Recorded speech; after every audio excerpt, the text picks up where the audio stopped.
here again, ready to start our art lesson videos, starting with art project numero uno, in which we are going to go on a scavenger hunt, seeking shapes, one specific shape actually, the circle all around our house. Now what we're going to do is we're going to go on a scavenger hunt. Look high, look low, go outside if you feel comfortable doing that in your yard or your garage or your back porch, or maybe around your neighborhood if you have mom or dad convinced to go on a walk with you. But if you just want to stay inside, that's fine too. We're going to collect a bunch of circles, some bigger and some smaller, and we're going to use them to create a work of art together. Okay, so for example, I came up with a collection from around my house of about 10 different sized circles in places I hadn't really expected to find them. For example, I have here this little can of diced tomatoes in my pantry, and look, indeed, right here I've got a circle that I could use to trace on an artwork. Okay, the kitchen's a great place to do it because there's all sorts of amazing things like the lids of pans that you could trace a circle with, or all sorts of lids. Actually, really great examples from my flower tin. I have here a collection of cups. This thing's really cool. So the lid I could trace a circle with, but inside I have smaller and smaller cups too. Now keep in mind, the top of the circle is probably going to be bigger than the bottom if you have a cup that has this little tapering angle on it on the side. So that's a collection of different sized circles here. We want a bunch of different sizes. Ooh, empty roll of toilet paper. Nice circle right there. Oh, very, very valuable right now. Our disinfectant wipes. Circle on the bottom right there. Good stuff. I have here a teeny tiny little jar of maple syrup. I can trace the bottom of that jar right there. Or I have another jar here I could trace the top of or the bottom of. In fact, looking through your recycling is actually a really good idea because you could have the lids that you could trace in your collection, or you could see if you could find bigger jars, things like that. Nice little spice option here, some ground ginger for the tracing of the bottom here. Now make sure anything, of course, that you take out of your mom or dad's kitchen, you also return back to where it goes, just out of politeness, because you are living together after all. Glue stick caps. Caps are really great. Caps tend to be circular. I wonder why that is. It's just easier to hold. Things fit in your hand really nicely when they're circular in shape. So I've got a really great collection right here. Oh, here's one more. I didn't even see it. See, they're everywhere. Oh, some of you might recognize this cool little instrument here. I know that our 4th grade teacher over at Rowan Elementary, Miss McComb, has one of these on her desk too. It's a little bit smaller, but this is a singing bowl. It's this really great device that if you strike it,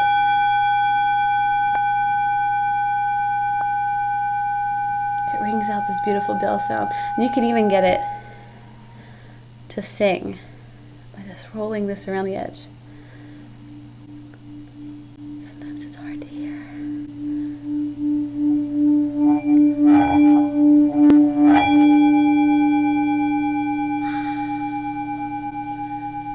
There's a circle there. And there's a circle here. So I've got all kinds of circles everywhere. I'm looking, seeing more and more circles all over the place. Okay, so I've got a collection of big circles and little circles, and now I need some paper. So like I said in the intro video, any kind of paper you have works. If it's junk mail paper, fine. If it's old wrapping paper, cool. If it's the back of a cereal box, go with it. Okay, whatever you've got is fine. And then in terms of drawing supplies, anything you have works too. If you have a collection of really awesome colored pencils or markers, that's a great place to start. Pens are fine, pencils are fine. If you have colored utensils, that will probably make your work more fun, but there's all kinds of ways to add details with just one color also, which I'll explain later on as well, okay? Alright, so gather your stuff together, and then we'll get started here. So what we're going to be doing is we're going to be making a pretty open-ended circle drawing, and this is a really simple version, and you can feel free to invent and reinvent around this basic idea as you please, okay? So the first step is, of course, to trace a collection of circles, letting them overlap and letting them go off the edge of the page and using your varieties of sizes, okay? So let me show you on this camera here as I go through this, okay?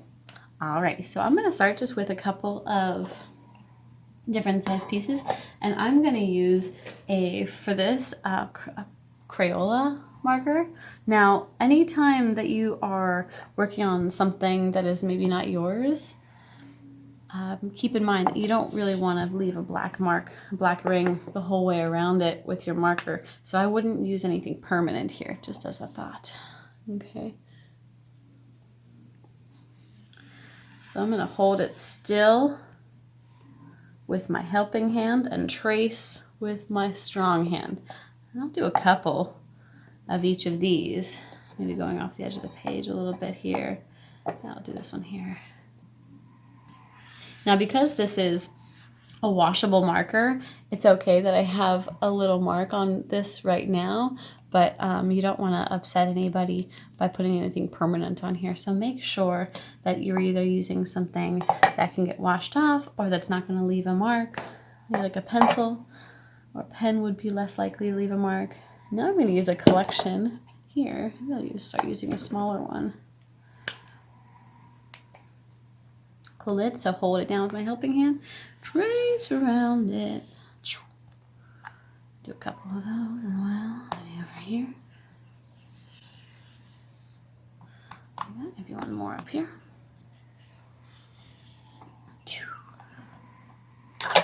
Okay, what about, ooh, I'll do a nice big one, big one. Now the cool thing about including some pieces that are big and some that are little is that it makes the whole drawing look more interesting. So if we had circles that were all the same size, it just might be a little bit less interesting. But this allows for all sorts of more creative arrangements. And I'm sort of putting these a little bit randomly on the page, but I'm trying also just to fill up all the different areas and help the whole picture to balance out a little bit more. So anywhere you want to put them is totally fine.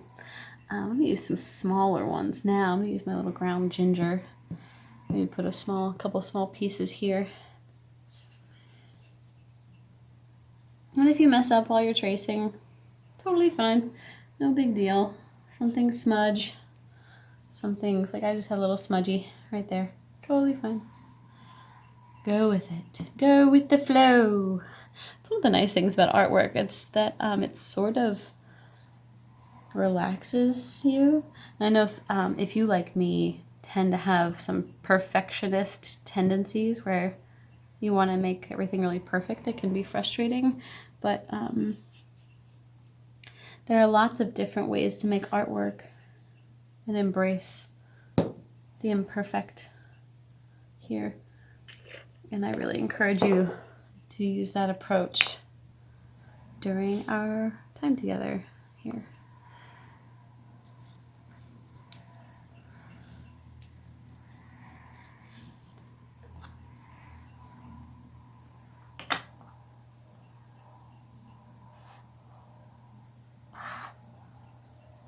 Sometimes I change my mind as I move around the artwork too.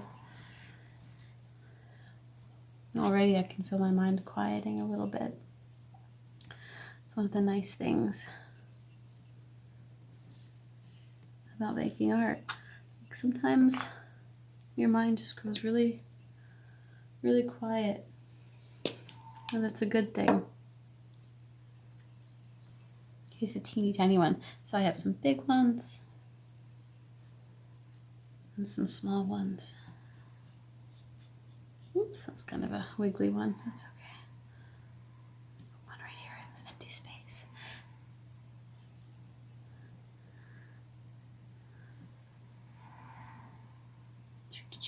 That was a wiggly one too. It's okay. Let's sort of balance these out. Maybe another one here on the line. Now, I have done this project, as you saw with my example pieces, a couple of times already, and every time I've done it, it's been a little bit different. So I guarantee all of you are going to have a different look to yours as well. And that is pretty great. It just sort of looks a little bit like a solar system with all the different pathways that a planet might move along in its orbit around a sun, and all the different sized planets, moons, things like that. Okay, so I have a collection of different circles overlapping, and I could keep adding. I could even like start putting, maybe I'm not done. Maybe I'll start putting some inside of others. Make this one here. Let's see if I get a nice one. Oh yeah.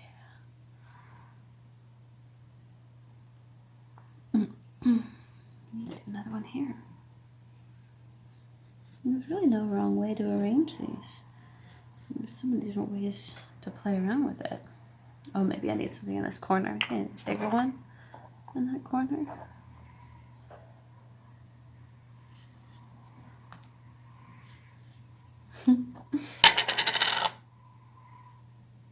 Oh, it sort of looks like bubbles. You ever seen bubbles land? Leave a little soap mark on something? Okay. So I've got a collection here. Now, if you have some colored art tools like markers, colored pencils, or paint, you can definitely add color now, and that is what I did in my example. I think it really is relaxing and fun to fit different colors into the different sections that you've created by all these overlapping circles. So notice, for example, how this one circle right here was split into 1, 2, 3 different areas, and I used 1, 2, 3 different colors to fill them in.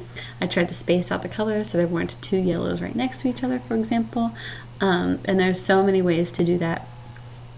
Now, if you don't have any colors, then you can certainly choose instead to fill your decoration in with some maybe patterns. So different stripes or zigzags or swirlies, add some extra circles or something like that. Or maybe if you just have like one color, you could do a collection of some of these areas filled in with one color. I can't wait to see what you guys come up with, okay? All right, so let's see. I'm going to go ahead and fill mine in with some color. Now, in my last one, I used colored pencils. But in this one, I'm thinking I'm going to use some markers just to mix it up and see how it looks. I might change my mind as I go. Who knows? Coloring at this point, super relaxing.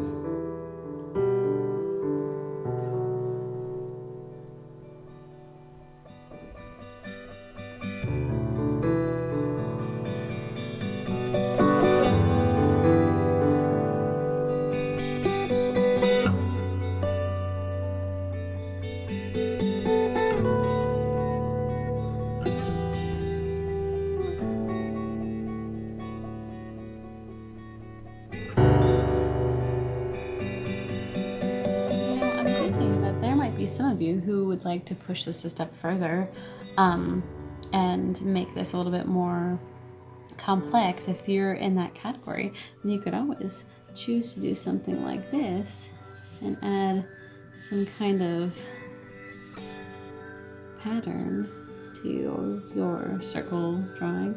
Or if you're in the boat of some of you might be, who don't have as many color art supplies out there, you can certainly choose to do this with the one maybe pen or pencil that you have. It looks like a Dr. Seuss hat. So I'm gonna go ahead and do some patterns here too.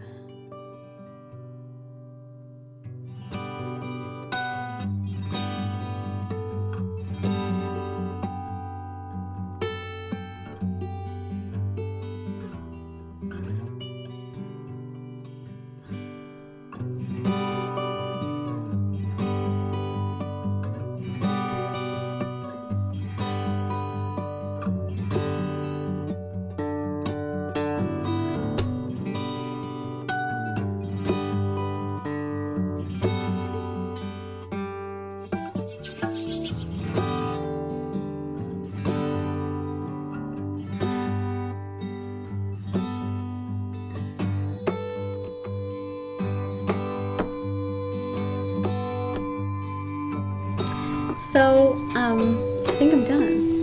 I think I've surprised myself even, coming up with new things that I hadn't come up with before. It's a variety of colors, patterns, different sizes of circles.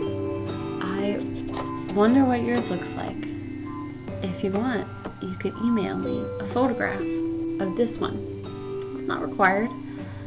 In the future, I'll be asking for pictures so that we could all enjoy the awesome artwork that we're coming up with. But for now, this one's just optional. I hope you guys had fun today. I know I did. Stay creative, everybody. Bye.